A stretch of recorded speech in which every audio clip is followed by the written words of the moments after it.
이번 성탄절 메시지는 Sing Again이라는 타이틀을 가지고 시작하였습니다. 누가복음에 나오는 3대 찬양을 나누었는데요. 첫 번째가 마그니피카트, 마리아의 노래입니다. 누가복음 1장 46절부터 56절에 나오는 말씀인데요. 내 영혼이 주를 찬양하며 이렇게 고백하는 것입니다. 어린 소녀가 갑자기 임신하게 되었습니다. 하나님의 아들이라고 이야기합니다. 두려웠습니다. 그런데 그 어린 소녀가 주의 뜻이라면 온전히 이루어지게 하옵소서 기도합니다.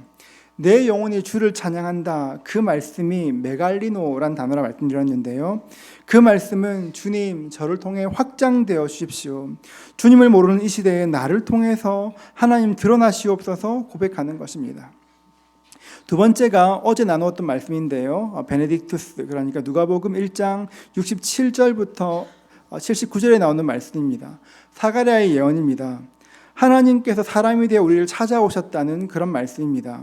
하나님께서 약속의 말씀대로 일하셨고 가족 모두에게 성령으로 충만케 하셨다는 이야기입니다. 어제 설교가 마치고 몇몇 분들이 카톡을 주셨습니다. 목사님, 저희 가정도 저희 아이가 성령 충만할 수 있도록 기도해 주십시오. 남편이 아내가 성령 충만하기를 기도 부탁하신 분들이 더러 있었습니다.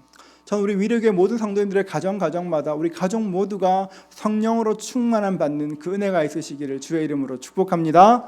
그 은혜가 있으면 좋겠습니다. 그리고 오늘의 마지막 찬양이 시므온의 노래입니다. 라틴어로는 누크 디미티스라고 하고요. 제가 오늘 말씀 읽을 때마다 생각하는 그림이 하나 있습니다. 그 렘브란트의 그림인데요. 아기 그리스도를 안고 있는 시므온이라는 그림입니다. 지금 안고 있는 분이 시므온이고 손에 있는 분이 아기 예수님이십니다. 렘브란트는 성경에 나오는 이야기들을 그림으로 많이 남겼는데 이 작품은 렘브란트의 마지막 작품입니다. 죽음을 맞이한 1669년에 그린 그림입니다. 렘브란트는 이 그림을 마무리하지 못하고 미완성으로 죽었고 사후에 제자들이 조금 이렇게 마무리해서 완성해내었습니다. 당시에는 성경 이야기들을 그림으로 그리는 것이 굉장히 많았습니다. 대부분의 그림들을 보면 굉장히 멋진 모습으로 당당한 모습으로 예수님과 그 주변 사람들을 그려냅니다. 그런데 렘브란트의 그림을 보면 그렇지 않습니다. 그때 현장에 함께 있었다면 느꼈음직한 감정들이 잘 드러나 있습니다. 이 그림은 그림 두 번째입니다. 혼란 속의 믿음이라는 작품인데요. 폭풍 속에 있는 이런 예수님입니다. 보면 예수님은 당당하신데 제자들이 얼마나 겁내고 있는지가 보여 있습니다. 그리고 이렇게 또 그림 3번입니다. 이 그림은 저번에 보여드린 것 같은데 탕자의 귀향이라는 작품입니다. 저는 언젠가 기회가 주어지면 꼭 한번 러시아에 가서 저 그림 실제로 보고 싶은데요. 이 시대의 영성가였던 헨리 나우에는 러시아의 에르미타주 미술관에서 이 작품을 3일 동안 지켜보고 책으로 한 권 쓰기도 했습니다. 제가 이 그림을 좋아하는 이유는 작아서 잘 안 보이지만 자세히 보면 탕자의 아버지, 그러니까 가운데 이렇게 그 노인이 아버지이고 지금 머리 빡빡 민 저 친구가 탕자인데 어떻게 아버지 얼굴을 자세히 보면 아버지 얼굴이 눈이 짓물러 있습니다. 너무 많이 울어서 아들을 기다리며 울었던 그 얼굴을 보면서 진짜 그랬겠다 생각이 듭니다.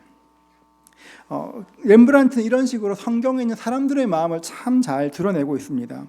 그런 의미에서 오늘 말씀에 그림을 그린 아기 예수를 안고 있는 시므온 이 작품도 지금 말하고 있는 본문의 말씀을 눈크 디미티스를 가장 잘 표현하고 있습니다.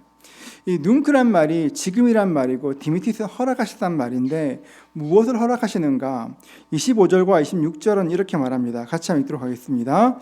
예루살렘에 시므온이라 하는 사람이 있으니 이 사람은 의롭고 경건하여 이스라엘의 위로를 기다리는 사람, 성령이 그 위에 계시더라. 그가 주의 그리스도를 보기 전에는 죽지 아니라 하는 성령의 지시를 받았더니. 시므온은 의롭고 경건하며 하나님의 위로를 기다리는 사람이었습니다. 그런 시므온에게 성령님께서 너는 이 땅의 죄의 문제를 해결할 사명자 그리스도를 보기 전에는 결코 죽지 아니할 것이라 말씀하셨습니다. 27절을 보면 성령의 감동으로 성전에 들어가매 마침 부모가 율법의 관례대로 행하고자 하여 그 아기를 예수께 데려오는지라. 예수께서 태어나셨고 율법의 관례대로 정결의식을 하려고 오셨을 때 시므온이 그 아기를 알아보았습니다. 보는 그 순간 저 아기가 세상을 구원할 하나님의 아들이시구나 단번에 알았습니다. 죄로 죽어야 될 사람들에게 하나님의 아들 예수께서 오셨습니다. 그 놀라운 사건을 직접 눈으로 보게 된 것입니다. 그래서 고백합니다. 28절을 보면 주제여 이제는 말씀하신 대로 종을 평안히 놓아주시는도다. 이제 놓아주시는도다. 이제 허락하시는도다. 그 감격을 노래하는 것입니다. 다시 한번 그림을 보면 렘브란트가 그린 시므온을 보면 이미 앞을 보지 못할 정도로 굉장히 나이가 많아 보입니다. 아기 예수님을 품에 안았다고 말하지만 가만히 보면 손을 보면 그렇습니다. 기도하는 두 손 위에 아기를 안고 있는 것이 아니라 기도하는 두 손 위에 그냥 아기가 올려져 있습니다. 반쯤 감긴 시므온의 눈은 이 아기를 보지 못하고 어딘가 허공을 향하고 있습니다. 더 이상 세상에 소망이 없음을 알고 눈에 볼 수 없는 하나님의 감격이 드러나는 것을, 나의 육신의 힘은 쇠약해졌지만 하나님의 뜻을 이루심을 감격하며 그런 모습들을 드러낸 것입니다. 하나님의 구원을 본 시므온, 성경은 시므온을 세 단어로 표현합니다. 의롭고 경건하고 하나님의 위로를 기다리는 사람이라고 말합니다. 의롭다, 먼저 이 말씀부터 보면 의롭다, 이 말씀은 기준과 관계된 이야기입니다. 의로운 삶을 살기 위해서 가장 필요한 것은 하나님의 기준을 따라 사는 것입니다. 여러분, 죄가 무엇일까요? 죄에 대한 많은 정의가 있습니다. 흔히 말하는 것처럼 죄는 관역을 빗나간 것, 관역을 맞추어야 될 화살이 빗나간 것을 죄라고 말하고들 합니다.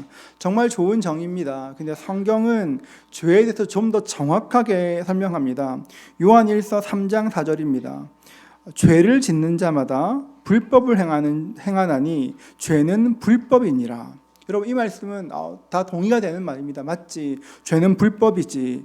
여러분, 그런데 그 불법이라는 것은 단순히 죄를 지었다, 법을 어겼다는 것이 아닙니다. 불법을 그리스어로 보면 아노미아란 말인데요. 아란 없다는 말과 노미아, 법이 합쳐진 말입니다. 그러니까 불법은 내가 뭔가 잘못했다는 것이 아니라 법이 없는 것이 불법이라고 성경은 이야기합니다. 그러면 하나님의 법, 하나님의 지금 법은 무엇입니까? 성경 말씀입니다.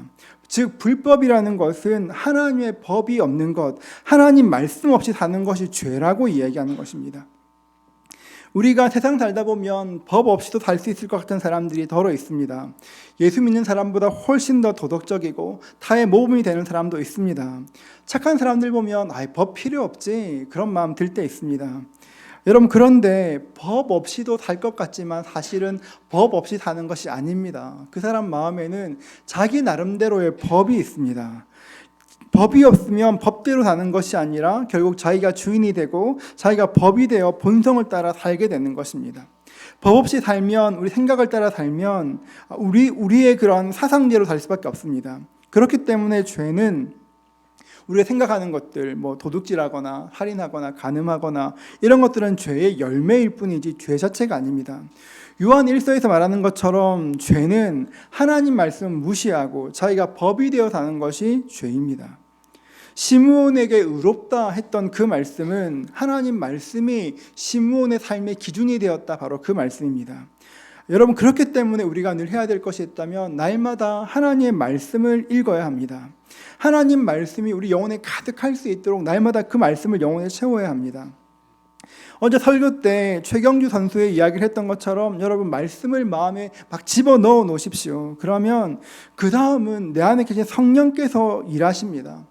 여러분, 성경을 열심히 읽습니다. 한 장 넘기면 그 앞장이 기억나십니까? 정상입니다, 여러분. 지금 정상입니다. 여러분, 기억 안 나는 게 정상입니다. 여러분, 원래 그렇습니다. 그런데 여러분, 우리가 그 말씀을 그냥 읽어 놓으면 그 다음은 주님께서 일하시는 것입니다. 오순절날 성령님이 강림하시고 난 다음에 베드로가 설교했는데요. 사도행전 2장 17절 말씀으로 설교하였습니다. 우리 함께 한번 읽어볼까요? 사도행전 2장 17절입니다. 하나님이 말씀하시기를 말세에 내가 내 영을 모든 육체에 부어주이니 너희의 자녀들은 예언할 것이요 너희의 젊은이들은 환상을 보고 너희의 늙은이들은 꿈을 꾸리라. 가슴 뛰는 말입니다. 이 말씀은 요엘서 2장 28절 말씀을 인용한 것입니다. 물론 유대인들은 어릴 때부터 성경 말씀을 배웁니다. 지금도 여러분 이스라엘 가시면 좀 괜찮은 집안, 좀 이렇게 말씀을 가르친다는 집안에 있으면 모세오경 정도는 거의 다 외웁니다. 창세기, 출애굽기, 레위기, 민수기, 신명기는 그냥 이렇게 한 14살 전에 거의 외웁니다. 여러분, 이것은 유대인들의 기본적인 소양 중에 하나입니다. 그런데 이런 말씀 외워도 요의 말씀까지 외우는 가정은 거의 없습니다. 더군다나 베드로는 당시 유대인 사회에서 보면 종교인도 아니라 어부였습니다. 어부였던 베드로가 어떻게 이 말씀을 이렇게 자유롭게 인용할 수 있었겠습니까? 성령께서 언젠가 읽었던 그 말씀을 기억나게 하셨기 때문에 가능한 것입니다. 우리가 평상시에 주의 말씀을 읽으면 가장 필요한 그때 성령께서 그 말씀을 기억나게 하시고 그 말씀 따라 살 수 있도록 힘을 더하여 주십니다. 여러분 그렇기 때문에 의롭게 살 수 있는 것입니다. 하나님 말씀을 가지고 주의 말씀을 기준으로 살면 의로운 삶을 살 수가 있습니다. 다시 한번 25절을 보면 예루살렘에 시므온이라는 사람이 있으니 이 사람은 의롭고 경건하여 이스라엘 위로를 기다린다고 말합니다. 시므온은 의롭고 그 다음 말씀이 경건하다 말합니다. 여러분, 경건하다는 것이 어떤 의미일까요? 경건하다, 이것은 어떤 신앙적인 모습, 거룩해 보이는 그런 모습을 말하는 것이 아닙니다. 경건하다는 것은 하나님께 헌신되었다는 것과 같은 뜻입니다. 그럼 뭔가 헌신한 사람들에게는 열심이 있습니다. 주님의 일에 헌신한 사람도 열심히 있고 세상 일에 헌신하는 사람도 열심히 있습니다. 그런데 열심만 있다고 전부가 아닙니다. 여러분, 헌신된 사람은 초점이 분명히 있습니다. 열심히 있긴 있는데 정신없이 왔다 갔다 하는 사람이 있습니다. 초점 없이 왔다 갔다 하는 그런 사람들은 열심히 있다 말하지 않고 산만하다 이야기합니다. 여러분, 이상한 나라의 앨리스라는 책이 있습니다. 그 책에 보면 흰 토끼가 나옵니다. 그 토끼는 언제나 그 시계를 보면서 바쁘다 바빠 계속 말하곤 합니다. 그런데 토끼는 바쁘긴 바쁜데 어디로 가야 할지 왜 가야 하는지 모르고 바쁘기만 바쁩니다.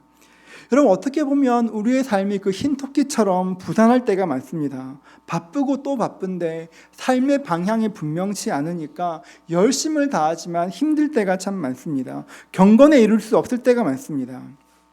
시몬이 경건하다는 그 말은 인생이 한결같이 하나님의 일을 향한 초점과 집중력이 있었습니다. 여러분, 경건해지기 원하십니까? 하나님께서 원하시는 삶을 위한 그 초점이 있으면 가능해집니다. 여러분 삶에 하나님을 향한 그런 집중력이 있으시기를 주의 이름으로 축복합니다. 시므온은 의롭고 경건하고 이스라엘의 위로를 기다리는 사람이었습니다. 시므온은 하나님실 위로를 기다렸습니다. 우리가 성탄절을 지나면서 붙들어야 될 하나님 속성이 있는데요, 사가랴는 우리 주님이 약속을 이루시는 분이라 이렇게 말했습니다. 시므온을 통해 살필 것은 우리 하나님은 위로의 하나님이다 말씀하십니다. 고린도후서 1장 3절은 이렇게 말합니다. 찬송하리로다 그는 우리 주 예수 그리스도의 하나님이시요 자비의 아버지시요, 그 다음 어떻게 말합니까? 모든 위로의 하나님이라 말합니다. 성경은 하나님을 말씀할 때, 이야기할 때 그 하나님 어떤 분인가, 모든 위로의 하나님이라고 이야기합니다. 이사야도 말합니다. 이사야 40장 1절은 이렇게 말합니다. 너희의 하나님이 이르시되 너희는 위로하라, 내 백성을 위로하라. 성경은 주님께서 위로하시는 분이라고 말합니다. 하나님은 사람들을 위로하고 싶어 하십니다. 그리고 하나님은 이 땅 모든 사람들이 정말로 위로가 필요하다는 것들 잘 알고 계십니다. 여러분, 하나님께서는 사람들에게 결핍이 있다는 것 아십니다. 아무리 봐도 겉으로 괜찮아 보이는 사람이라고 해도, 잘 나가는 것처럼 보인다고 해도 모든 인생에는 반드시 위로가 필요합니다. 사람의 위로 굉장히 달콤하고 좋습니다. 여러분, 그 위로가 잠시 마음을 붙잡아 줄 수 있지만 하나님의 위로는 차원이 다른 위로입니다. 하나님의 위로는 내적인 위로와 외적인 위로가 있습니다. 내적인 위로는 뭐냐면 하나님께서 우리 마음을 위로하시는 그 은혜가 부어지는 것입니다. 내 앞에 문제가 있는데 그 문제보다 내 마음이 점점 커지는 것입니다. 처음에는 문제가 너무 커 보이는데 하나님께서 위로하시면 내 마음을 넓히시고 또 넓히셔서 그 문제를 그냥 품을 만큼 만들어주시는 것이 내적인 위로입니다. 그러나 또 하나 외적인 위로가 있습니다. 하나님은 우리 마음만 만지시는 것이 아니라 우리의 영원한 운명까지도 바꾸십니다. 몇 년 전에 어느 선배 목사님께 들었던 이야기입니다. 어느 여자분이 계셨습니다. 결혼해서 아름다운 가정을 이루었습니다. 어느덧 아이들도 아들이 6살, 딸이 4살이 되었습니다. 자신을 사랑하는 남편과 어린 2자녀, 인생에서 가장 행복한 시절을 보내고 있었습니다. 그런데 어느 날 퇴근길에 남편이 교통사고를 당해 뺑소니를 당해 세상을 떠났습니다. 인사 한번 못하고 사랑하던 남편이 갑자기 떠났습니다. 이 일은 그 여자분께 절망 같은 일이고 죽음 같은 일이었습니다. 힘들었지만 아팠지만 아이를 돌보며 열심히 살았습니다. 그런데 남편이 죽음을 맞이한 지 3년이 채 안 된 어느 날 병원에서 위암 말기라는 판정을 받게 되었습니다. 얼마나 기막힌 일입니까? 이 여자분은 예수를 안 믿는 분이셨습니다. 예수를 믿지 않지만 너무 답답하니까 무슨 말을 하고 싶어 근처 교회 목사님을 찾아가 상담하였습니다. 상담하는데 너무 기막힌 일이라 그 여자분도 계속 우시고 목사님 듣다 보니까 같이 눈물만 흘렸습니다. 함께 울다가 목사님이 성경 구절 한 절 읽으셨습니다. 누가복음 7장 13절 말씀이었는데요. 주께서 그 과부를 보시고 불쌍히 여기사 울지 말라 하시고, 이 말씀은 나인성에서 죽은 아들을 두고 통곡하는 예수님께서 하신 말씀이었습니다. 울지 말라. 그리고 그 여자분의 손을 잡고 함께 기도하였습니다. 간단한 기도였습니다. 하나님 살려주십시오. 아이들을 위해서라도 살려주십시오. 위암 말기, 병원에서는 할 수 없다 말하지만 하나님은 살리실 수 있습니다. 살려주십시오. 이렇게 기도하였습니다. 기도하는데 이 여자분도 울고 목사님도 또 오셨습니다. 기도를 마쳤습니다. 이제 이분이 예수를 믿기로 결단하고 자리에서 일어서는데 그때 아주 이상한 일이 하나 생겼습니다. 여자분의 귓가에 조용하면서 위험 있는 소리가 들려왔습니다. 울지 마라, 울지 마라. 방금 들었던 성경에서 읽었던 그 말씀과 똑같은 말씀이 내 귀에 들리는 것 같았습니다. 갑자기 그 마음에 말할 수 없는 평강이 찾아왔습니다. 그리고 새 힘이 생겼습니다. 마음에 갑자기 내가 살겠구나, 그 마음이 생겼습니다. 하나님께서 살리셨습니다. 기적적으로 암덩어리가 사라지고 살아났습니다. 하나님께서 병든 영혼만 구원하신 것이 아니라 병든 몸도 살려주셨습니다. 여러분, 하나님의 위로는 단순히 우리 마음만 만지는 위로가 아닙니다. 하나님께서 우리를 위로하면 우리 마음도 만지시고 우리의 환경도 만지시고 우리 주변의 모든 것들을 주의 뜻대로 이루어 나가는 것들을 경험하게 되는 것입니다. 여러분, 우리가 기억해야 될 하나님이 어떤 분이십니까? 하나님 위로자 하나님이시라는 것을 기도해야 하는 것입니다. 여러분, 이 땅에는 진정한 위로자가 없습니다. 때로는 함께 살고 있지만 배우자도 서로를 위로하지 못합니다. 그러나 여러분, 하나님께서는 사람을 위로하실 수 있습니다. 마음을 바꾸시고 문제를 해결하시고 영원한 운명을 바꾸실 수 있는 것은 하나님밖에 없습니다. 여러분, 우리 모두에게 위로의 하나님으로 충만하실 수 있기를 주의 이름으로 축복합니다. 하나님은 위로하시는 분이십니다. 다시 한번 25절을 보면 마지막은 이렇게 말합니다. 이 사람은 의롭고 경건하여 이스라엘의 위로를 기다린다고 이야기합니다. 기다리는지라. 요즘 사람들이 제일 힘들어하는 것이 기다리는 것 아니겠습니까? 그 한동일 교수의 나의 라틴어 수업이라는 책에 보면 이런 얘기 나오는데요. 영어로 이렇게 패시브, 수동적이라는 뜻을 가진 패시브와 열정이라는 뜻을 가진 패션은 라틴어 어근 파티에서 참는다에서 나왔던 것입니다. 여러분, 오래 참고 기다리는 것은 굉장히 수동적인 느낌을 줍니다. 여러분, 그런데 그 안에는 열정이 있습니다. 기다림은 지루해 보입니다. 꽤 힘든 일입니다. 그런데 능동적인 열정이 담겨 있습니다.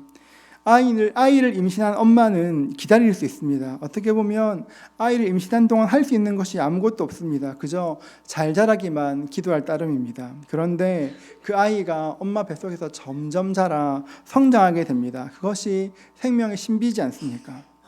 우리가 기다리지 않지만 기다리는 동안에 눈에 보이지 않지만 놀라운 일들이 계속 일어나게 되는 것입니다. 복음도 마찬가지입니다. 예수님께서 십자가에 못 박히실 때 예수님은 수동적으로 십자가에 달려 죽으셨습니다. 예수님 평생의 사역을 진짜 능동적으로 하셨습니다. 전도하시고 병을 고치시고 그러던 분이 그냥 맥없이 이렇게 십자가에 달려 돌아가셨습니다. 그러나 그 죽음을 통해 부활의 씨앗이 움텄고 예수님은 살아나셨습니다. 기다리는 것은 사실 고통입니다. 우리가 기대했던 일들이 이루어지지 않으면 좌절하기도 하고 분노할 때도 많습니다. 여러분, 기다리는 것이 그렇게 힘든 이유가 무엇입니까? 기다리는 동안에 하나님께서 보이지 않는 곳에서 일하시고 함께 하신다는 것을 느끼지 못하기 때문에 그렇습니다. 여러분, 기다리는 것이 있습니까? 무엇을 기다리는지 모르겠지만 여러분, 낙심하지 마십시오. 하나님의 뜻을 가지고 기다리고 있다면 우리는 보이지 않지만 그 땅속에서 우미 트는 것처럼 하나님은 열심히 일하고 있는 것입니다. 안 보인다고 주님 왜 그러시나 하시지 마시고 믿음을 가지고 한번 기다려 보십시오. 우리는 속도에 집착하는 시대에 살고 있습니다. 속도 중독에 걸려 있습니다. 인터넷 하다가 조금만 느리면 바로 새로 고침 누르지 않습니까? 배송도 뭐 새벽 배송, 로켓 배송 이런 거 좋아하지 않습니까? 모든 것이 즉각적으로 이루어지지 않으면 견디지 못하는 시대에 살고 있습니다. 그러나 인생은 속도에 의해서 결정되는 것이 아닙니다. 여러분, 기다려야 될 것이 있다면 기다리는 마음 주시는 것, 기다리는 것, 그것이 또한 은혜입니다. 외경에 보면 시므온이 예수님을 본 때가 112세쯤 되었을 것이라 이야기합니다. 112세 시므온이 예수님 만났습니다. 그리고 고백합니다. 29절인데요. 29절 말씀을 같이 한번 읽어볼까요? 29절입니다. 주제요, 이제는 말씀하신 대로 종을 평안히 놓아 주시는도다. 112세가 정확한 나이인지는 모르겠지만 외경은 그렇게 이야기하니까요. 그 나이 많은 때 고백합니다. 주제요, 이제 말씀하시는 대로 종을 평안히 놓아주시는도다. 시므온이 아기 예수를 만난 것은 아주 나이 많은 때였지만 그 순간이 시므온에게는 인생의 클라이막스였습니다. 이제 놓아주시는도다. 눈크 디미티스, 놓아주시는도다. 이 말을 여러분, 놓아주신다를 바꾸고 생각하면 뭐냐, 그렇게 하면 하나님께서 이때까지 주권적으로 시므온을 붙잡고 계셨다는 것입니다. 하나님께서 시므온의 인생을 붙들고 계셨기 때문에 그 붙들고 있는 건 놓지 않으시면 아무것도 할 수 없는 인생이라고 고백하는 것입니다. 여러분, 주님께 붙들린 인생 얼마나 근사한 인생일까요? 내 사명 다하기까지, 맡긴 일 다하기까지 내 힘과 내 뜻으로 사는 것이 아니라 하나님 손에 붙들려 주님 내 안에 주의를 이루어 주십시오, 주님을 기다릴 수 있다면 얼마나 복된 인생일까요? 이번 성탄절 우리 모두에게 주님께 붙들리는 그 은혜가 있기를 축복합니다. 우리 모두가 시몬에 대해 성경이 말하는 것처럼 의롭고 경건하고 하나님의 위로를 기다릴 수 있는 인생이 되었으면 좋겠습니다. 무엇보다 시몬처럼 삶을 돌아보았을 때 그래, 하나님 내 인생 붙들고 계시를 고백할 수 있다면 그 인생 참으로 복된 인생이 될 것입니다. 우리 모두에게 나를 붙드시는 하나님의 은혜를 날마다 경험할 수 있기를 주의 이름으로 축복합니다.